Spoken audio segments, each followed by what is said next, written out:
네, 오늘 말씀의 제목은 나를 위하여입니다. 세운지마라는 말이 있습니다. 이걸 직역하면요, 이게 세자가 그 변방이죠.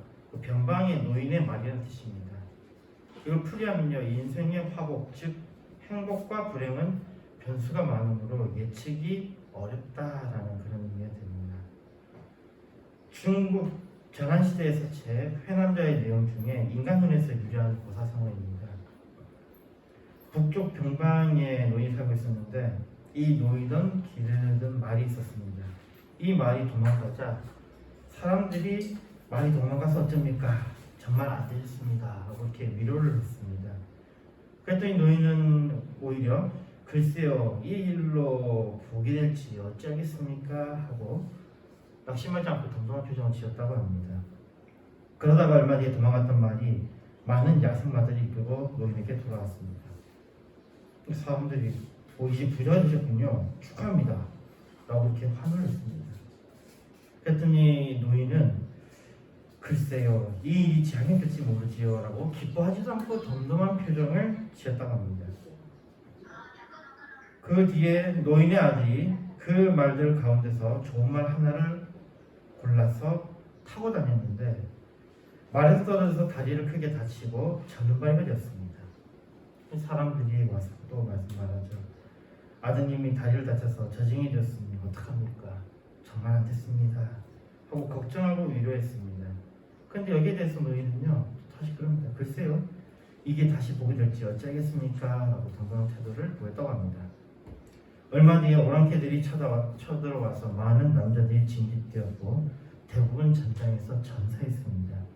그나마 살아남은 이들 역시 상당수가 장애를 안고 돌아왔습니다. 그런데 노인의 아들은 다리를 못 쓰게 된 것이 오히려 약이 되어서 징집되지 않고 살아남았습니다. 그제서야 사람들은 노인이 왜 그리 모든 일에 덤덤했는지를 알게 되었다고 합니다. 노인은 이때 인생 만사란 세운지마라오라고 대답했다고 합니다. 이게 나중에 원나라의 승려 회회기가 시를 지은 데서 세운지마라는 말이 널리 퍼지게 되었다고 합니다. 인생의 화와 복은 알 수 없으니 매사에 일희일비, 그러니까 작은 일 하나에 기뻐하고 슬퍼하는 것을 하지 말라는 의미로 쓰이곤 합니다. 근데 이 말을 들으면 좀 이상해요. 뭐가 이상하냐면 사람이 슬픈 일 있을 때 슬픈 거고 기쁜 일 있을 때 기쁜 건데 거기에 대해서 덤덤하게 대하라. 인간의 원래 본성을 거스르는 일이죠. 이거는 좀 이상한 그 고사성어인 것 같고요. 제가 보기에는 지어낸 것 같아요. 이게 인간으로서는 이렇게 지낼 수가 없습니다. 그리고 이렇게 살면 무슨 재미입니까? 그리고 이것과 다른 사자성어가 있습니다. 그게 뭐냐면 전화위복이라는 것입니다. 보통 사람들은 이것을 동시에 사용하는 경향이 있습니다. 세운지마, 전화위복. 근데 사실은 한쪽은 삶의 태도가 상대가 됩니다. 한쪽에는 세운지마, 그러니까 무슨 일이 일어나도 무덤덤하게 대해라. 인간이 아닌 삶을 살아가라 그러는데 전화위복이라는 말은 그게 아니에요. 인생사가 마음대로 되지 않음을 이야기한다면 전화위복은 인생사가 마음대로 되지 않음을 넘으려고 하는 의지를 보이는 겁니다. 이 전화위복이라는 것은 재앙이 오히려 복이 되어 돌아온다라는 의미죠. 이건 전국시대 합동책으로 육국, 그러니까 한, 위, 조, 연, 제, 초 이 6개 나라의 임금을 돕는 일을 겸임하던 종행과 소진이 이런 말을 한 적이 있다고 합니다. 옛날에 일을 잘 처리했던 사람은 화를 받고 복이 되게 했고 실패한 것을 받고 공이 되게 했다는 것입니다. 이거는 세운지마하고는 정말 다른 이야기입니다. 세운지마는 마음대로 안 된다, 나 모르겠다, 이런 이야기라면 전화위복은 우리에게 닥쳐진 화를 어떻게든 복으로 전환하겠다라는 의지를 보이는 겁니다. 우리의 삶은 한치 앞도 보지 못한다고 합니다. 그래서 이것이 어떤 때는 즐거움으로 다가오기도 하지만 어떤 때에는 나에게 너무나도 가혹하게 다가오기도 합니다. 이렇게 가혹하게 다가오는 때에 어떨 때는 이것을 무덤덤히 받아들일 수도 있지만 어떤 때는 이것으로 인해서 이제까지의 삶을 부정하고 주저앉아 버리는 경우도 있습니다. 그럼에도 불구하고 우리의 삶이 참 이상한 것은 다른 사람의 눈에 좋아 보이는 것이 나에게 꼭 그렇지만은 않으며 다른 사람들에게 너무나도 힘들고 가혹한 상황이라고 여겨지는 것이 나에게 꼭 그렇지는 않다는 것입니다. 우리에게 대표적으로 부정적으로 보이는 것은 이런 겁니다. 늙어가는 거, 나이 먹는 거 있잖아요. 우리 나이 먹는 거 서럽다 그럽니다. 그런데 정말 나이를 먹는 것이 서러운 일입니까? 또 건강하지 못한 것, 이건 우리는 상당히 나쁜 것으로 보고 있습니다. 그런데 건강하지 못한 것이 정말로 나쁜 것입니까? 한 번은 누나랑 대화를 했던 적이 있습니다. 뭐 옛날로 돌아가면 어떨까 이야기를 했었습니다. 그래서 가만 생각해 보면요, 옛날로 돌아가면 좋겠다라는 생각이 안 들어요. 다시 돌아가고 싶지가 않습니다. 좀 더 젊을 때, 좀 더 힘이 있을 때, 그때가 좋지 않은가라고 한다면 그때는 지금과 같이 생각하지 못하고 그때로 돌아가면 또 고생을 할 것 같은 기분이 듭니다. 적어도 저는 다시 돌아가게 한다면 싫을 것 같습니다. 다시 안 돌아가고 싶어요. 비록 지금 나이를 먹고 지금 이렇게 뭔가 잃어버리고 있는 것처럼 보이지만 다시 돌아가고 싶지는 않아요. 그때는 더 많은 걸 가지고 있을 것처럼 보이지만 다시 돌아가고 싶지 않습니다. 저만 이런 생각을 가지고 있나 했는데요. 이렇게 강연을 보니까 어떤 사람이 나와서 그러거든요. 미국의 유명한 대학 의사라고 그러더라고요. 의사이고 또 대학 교수라고 그러더라고요. 근데 이 사람이 어느 날 자기가 몸에 문제가 생겼다는 걸 알게 되었습니다. 그리고 나중에 진단을 받으니까 병명이 안 나와요. 진단을 받아서 병명이 안 나온다. 자기가 속한 그 의대가 굉장히 세계적으로 유수한 의대인데 거기에 있는 교수들이 진단을 해도 모르겠다. 이건 뭐냐면 그냥 불치병이에요. 또는 난치병이라고 그러죠. 치료하기 어렵다 해서 난치병이라는 거죠. 그리고 잘 없다 그래서 희귀병이라고 그러죠. 자기가 희귀병을 앓게 됐다는 것입니다. 그 사람에게 이런 질문이 주어졌습니다. 병에 걸리기 전에 이 사람은 굉장히 열심히 살았고 그리고 남보다도 많은 성과를 냈습니다. 여행을 좋아해서 정말 많은 곳을 여행을 했고 또 굉장히 활동적이어서 암벽을 오른다든지 아니면 정말 위험한 곳을 다닌다든지 이런 것도 주저앉고 갔던 사람입니다. 병에 걸리기 전에는 잘 나가던 전문직 의사로 또 대학 교수로 활동했습니다. 그런데 지금은 병으로 인해서 활동하지 못합니다. 그 전에 활발히 활동할 수 있었던 그때로 돌아가면 좋지 않겠냐고 사람들이 물어봤답니다. 그리고 이 사람은 그것에 대해서 곰곰이 생각해 봤대요. 그러고 난 다음에 그 사람의 대답은 노였다는 겁니다. 지금은 투병 생활을 하고 있지만 그것으로 인해서 깨달은 것이 더 많았다는 겁니다. 건강한 때에 자기가 전혀 생각하지 못했던 것, 건강한 때에 자기가 전혀 느끼지 못한 걸 지금 느끼고 있다는 것입니다. 같은 삶을 사는 것처럼 보여도 지금은 더 가치 있는 삶을 살고 있다고 그는 그렇게 살고 있다고 생각된다고 말합니다. 지금 자신이 가진 지혜는 자신이 병들지 않았으면 가지지 못했을 것이라고 답했습니다. 자, 여러분의 대답은 무엇입니까? 과거로 돌아갈 것입니까? 저는 여행을 좋아해서 정말 여러 군데 여행을 했었습니다. 그리고 여행을 할 때 혼자도 여행하고 또 다른 사람들하고 같이 여행을 하고 여러 가지 것들을 해봤는데요. 혼자 여행을 할 때는 돈에도 부족함이 없고 계획에도 문제가 생기지 않았습니다. 사진을 찍는데 이게 핸드폰의 배터리가 굉장히 중요하잖아요. 근데 제가 혼자서 여행할 때는 배터리도 넉넉해서 여행하는 도중에 불편함을 느끼질 않았습니다. 그런데 친구랑 같이 갔습니다. 친구랑 같이 갔는데 이 녀석이 돌아다니면서 계속 유튜브를 보는 거예요. 이거 유튜브를 계속 보면 어떻게 됩니까? 데이터도 우리가 해외를 나가면 정해질 수 있는 데이터가 정해져 있잖아요. 쓸 수 있는 데이터를 다 써버리고 그리고 또 유튜브를 계속 보면 배터리도 빨리 닳잖아요. 배터리를 다 닳아버리고 그러더니 저는 이제 제 걸 생각해가지고 제가 가지고 있는 그것과 또 배터리를 준비해 갔었는데 자기 보고 충전할 수 있는 내놓으랍니다. 이걸 주면요, 저는 지금 앞으로 여행하는데 상당한 지금 차질이 생겨요. 사진을 찍을 수가 없게 돼요. 가면서 지도를 봐야 되는데 데이터가 없어서 지도도 못 봐요. 근데 거기서 끝나는 게 아니고 가다가 이거 먹고 싶다고 굉장히 비싼 걸 먹습니다. 근데 이걸 먹으면 여행 경비가 모자랄 것 같아요. 이런 상황은 우리가 쉽게 직면하는 상황입니다. 어떤 것이 정답입니까? 각자에 따라서 정답은 달라질 것입니다. 여기서 많이 작용하는 것이 눈치라는 거죠. 그리고 이러한 상황에 적합한 말씀이 있습니다.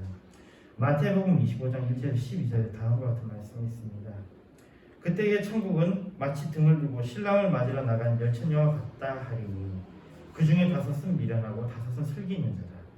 미련한 자들은 등을 가지되 기름을 가지지 아니하고 슬기 있는 자들은 그릇에 기름을 담아 등과 함께 가져갔더니 신랑이 더디 오므로 다 졸며 잤세.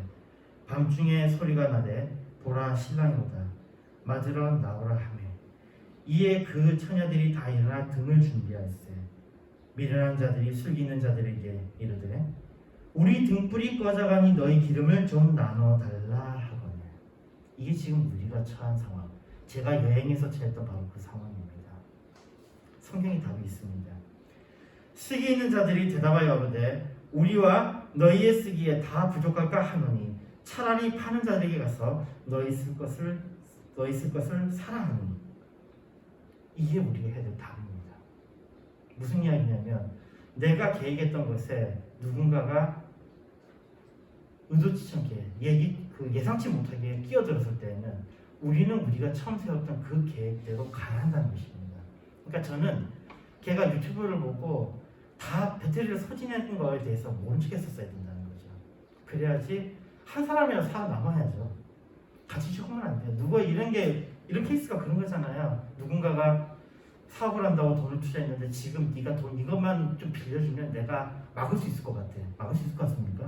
못 막습니다. 한 사람 살아야죠. 그게 성경에서 우리에게 가르치는 지혜입니다. 자, 그랬더니 결론이 어떻게 됩니까? 저희가 살아간 동안에 신랑이 오므로 예비하였던 자들은 함께 혼인잔치에 들어가고 문은 닫힌지라. 만약에 5명의 슬기로운 자녀가 만약 이들이 또 빌려줬었으면 슬기로운 사람도 아니겠죠. 이 사람들이 등을 나눠줬었다면 어떻게 되는 거예요? 10명이 다 죽는 거예요. 근데 지금은 5명이 살았습니다. 그리고 5명은 원래 준비하지 않으니까 거기에 대한 대가를 받는 것이 당연한 거겠죠. 자, 계속 봅시다. 그 후에 남은 처녀들이 와서 가로되 주여 주여 우리에게 열어주소서. 대답하여 가로되 진실로 너희에게 이르노니 내가 너희를 알지 못하노라 하였느니라. 이게 우리가 세상에 살아가야 되는 방법입니다. 슬기는 처녀들의 대답은 노였습니다. 자, 이 말 나온 김에 계속 한번 이야기해봅시다. 우리가 세상을 살면서요, 이 노라고 싫다고 말을 할 수 있어야 됩니다. 그래서 나에게 주어진 것을 슬기롭게 쓸 수 있게 해야 합니다. 나의 것을 남이 마음대로 하게 해서는 안 된다라는 거예요. 왜냐하면요, 나에게 주어진 것이 한정적이기 때문입니다. 나에게 주어진 것이 너무나도 한정적이기 때문에 우리는 그 낭비할 수가 없게 되는 거예요. 나의 삶도 한정적입니다. 나의 시간도 한정적입니다. 나에게 주어진 돈도 한정적입니다. 나의 감동도 한정적이에요. 이 한정적인 이것을 남을 위해서 쓴다고요? 이건 아닌 것 같아요. 특히 이것에 대해서 강연하던 분이 이런 이야기를 하더군요. 세상의 사람들이 정말로 악마 같은 것이 이런 얘기를 한대요. 너희는 기독교인이지 않느냐? 기독교인이면 희생해야지. 그러나 성경은 우리에게 그런 걸 가르친 적이 없습니다. 열처녀와 같이 버릴 사람들을 버리라는 게 성경의 가르침이에요. 성경에서 우리에게 희생하라고 강요한 적이 없습니다. 도대체 이 원리는 누가 만들어낸 겁니까? 싫은 것은 싫다고, 못하면 못한다고 이야기해야 됩니다. 만약에 이것을 그냥 내버려두면 그것이 계속됩니다. 우리는 이런 생각하죠. 기다리면 저 사람이 알아서 깨닫게 되겠지. 아니요, 절대로 못 깨닫습니다. 저항해야만 바뀝니다. 직장에서 예를 한번 생각해 봅시다. 직장에 보면 상사가 뭔가 지시를 해요. 근데 이 지시가 너무 터무니없어요. 그럼 밑에 사람은 어떻게 해야 되죠? 대부분의 사람들은요, 이거 다음에 뭐가 있는지 알아요. 이 터무니없는 지시를 안 하면 거기에 대해 보복을 한다는 걸 압니다. 그렇기 때문에 그게 싫어서 울면 겨자 먹기 식으로 한다는 겁니다. 그런데요, 좀 더 이성적으로 생각해 보세요. 지금 내가 여기서 싫습니다라고 이야기하면 그 다음은 뭐죠? 보복을 당하겠죠. 보복을 당하고 난 다음에는 어떻게 되겠어요? 그 다음은 그 일을 안 해도 돼요. 그런데 그 보복당하는 게 싫어서 예스 했더니 예스 가다가 결국 자기가 무너지는 거예요. 자기에게 주어진 시간도 낭비되고, 자기에게 주어진 돈도 낭비되고, 자기에게 주어진 감정도 낭비가 됩니다. 그 사람이 깨달을 수 있을 것 같아요? 절대로 못 깨닫습니다. 그러기에 반드시 내가 노했을 때에 대한 그 대가는 치르게 됩니다. 그러나 계산해 보십시오. 내가 노했을 때 치렀던 그 대가와 앞으로 내가 예스 했을 때 치르게 될 대가를 한번 세매 보세요. 한번 저울질해 보십시오. 무엇이 더 지혜로운지. 계산기를 잘 두드려야 됩니다. 우리에게 일어나는 일들은 사실 받아들이기에 따라서 달라지기도 합니다. 뭐 그렇다고 힘들지 않다거나 모든 것을 다 이겨낼 수 있다는 것은 절대로 아닙니다. 우리에게 주어진 일이 우리의 생각에 따라서 바뀐다고 하지만, 우리의 생각을 바꾼다고 해서 아픈 것이 안 아프지도 않고 절망적인 것이 절망이 아닐 수도 없습니다. 우리는 고난을 당할 수밖에 없습니다. 창세기 3장 17절의 말씀입니다. 아담에게 이르시되 내가 내 아내의 말을 듣고 내가 너더러 먹지 말라 한 나무 씨과를 먹었은즉 땅은 너로 인하여 저주를 받고 너는 정신토록 수고하여야 그 소산을 먹으리라. 우리가 당하는 고난, 이 수고로움은 우리의 죄악으로 인해서 우리가 감당해야 할 부분입니다. 말도 안 되는 지시를 내리는 직장 상사에게 너라고 이야기함으로 인해서 내가 얻게 되는 그 보복은 내가 감당해야 될 일입니다. 우리가 이걸 피하려고 해서는 안 돼요. 우리가 죄를 범했기 때문에 이 땅에서 수고함을 얻는 것은 당연한 것입니다. 이걸 피하려고 해서는 안 돼요. 그러나 우리가 하나님의 신실하심을 믿는 것은 그분은 우리의 삶을 선하게 인도하시기 때문입니다. 시편 30편 11절에 말씀합니다. 주께서 나의 슬픔을 변하여 춤이 되게 하시며 나의 베옷을 벗기고 기쁨으로 띠우셨나이다. 하나님은 우리의 고난을 기쁨으로 만들어 주실 수 있습니다. 하나님은 우리의 수고로움을 우리로 춤추게 하실 수 있습니다. 이에 우리는 우리 스스로도 노력할 필요가 있습니다. 영어 속담에 이런 말이 있어요. Life happens for you, not to you. 이 말이 무슨 의미냐면요. Life, 삶이라는 것은 happens, 일어난다는 거예요. 어떻게 일어난다고요? 나를 위해서 일어난다는 겁니다. 나를 위하여. 이게 굉장히 중요해요. 뭐가 아니고요. Not to you. 너에게로. 여기는 지금 for you니까 너를 위해서 이 삶이라는 것이, 삶의 모든 일들이 일어난다는 거예요. 너에게 일어나는 것이 아니라. 이게 어떤 의미냐면요. 너에게 일어나는 그 일이 너에게 닥치는 것이 아니고, 그러니까 너가 그걸로 인해서 주저앉고 쓰러지고 그러기 위해서 이 일이 일어나는 것이 아니라 너를 위해서 이 일들이 일어났다는 것입니다. 이건 굉장히 다른 시각입니다. 삶은 나에게 강요되는 것이 아니라 나를 위해서 삶이 일어난다는 것입니다. 그러면서 또 이런 속담이 있죠. When life gives you lemons, make lemonade. 오늘 아침에 레모네이드를 먹었죠. 상당히 맛있습니다. 근데 여기는 When life gives you lemons, 삶이 너에게 레몬을 준다면, 여기 이 레몬은 어떤 거냐면요. 레몬은, 우리는 레몬 어떻게 받아야 될지 모르겠는데요. 외국 사람들에게 레몬은 못 먹는 거예요. 시고 쓰고 이거 못 먹는 거예요. 그래서 레몬을 먹는 방법은 뭐예요? 레몬에다가 설탕을 넣고 소다수를 넣어서 레모네이드를 만드는 거예요. 레모네이드는 맛있어요. 우리의 삶에 이런 엄청난 일들이 일어나고, 우리의 삶에 고통이 일어나고, 레몬같이 쓰고 쉬고 한 이런 것들이 우리 삶에 일어나더라도 우리는 이거 가지고 뭘 만들더라고요? 나만의 레모네이드를 만들라는 겁니다. 삶이 그냥 감옥 같은 거예요. 그래서 여기에 대해서 이렇게 우리는 이야기할 수 있습니다. 자, 아까 처음에 이야기할 때 Life happens for you, not to you예요. 너에게 삶이 그렇게 일어나는 것이 아니라 너를 위해서 일어난다. 그리고 When life gives you lemons, 그 삶이 너에게 레몬을 준다면 make lemonade, 레모네이드를 만들어라. 자, 이제 우리 대답은 이겁니다. Everything is happening for me, not to me. 모든 일들이 일어나고 있다. 뭘 위해서요? 나를 위해서 일어나고 있다. 나에게 일어나는 게 아니고 내가 그것에 의해서 당하는 게 아니라 내가 이걸로 인해서 주저하는 게 아니라 not to me가 아니라 for me. 나를 위해서 일어나고 And I will make lemonade out of the lemons. 나는 make lemonade, 레모네이드를 만들겠다. 뭐에서? 레몬에서부터 나는 레모네이드를 만들겠다는 겁니다. 쉬고 쓰고 힘든 이것을 나는 달콤한 레모네이드로 만들겠다는 겁니다. 내 힘으로 해결할 수 있는 것, 그렇지 않은 것들이 있습니다. 우리는 이러한 단계를 거치면서 우리는 소위 말하는 성장을 하게 됩니다. 불가역적인 것들이 있습니다. 이것이 나에게 일어나는 것이죠. 또 어떤 것은 내가 어떻게든 처리할 수 있는 것들도 있습니다. 이것 또한 나에게 일어나는 것입니다. 그런데 우리가 더 크게 느껴지는 것은 불가항력적인 것입니다. 내가 어떻게 할 수 없는 것에 대해서는 더 크게 느껴집니다. 그러나 여기에 우리의 믿음의 눈이 필요한 겁니다. Not to me가 아니라 for me예요. Not to me, for me예요. For me. 이것은 나를 위해서 준비된 것들입니다. 주어지는 이 레몬은 나에게 맛있는 레모네이드를 만들 수 있는 재료가 된다는 것입니다.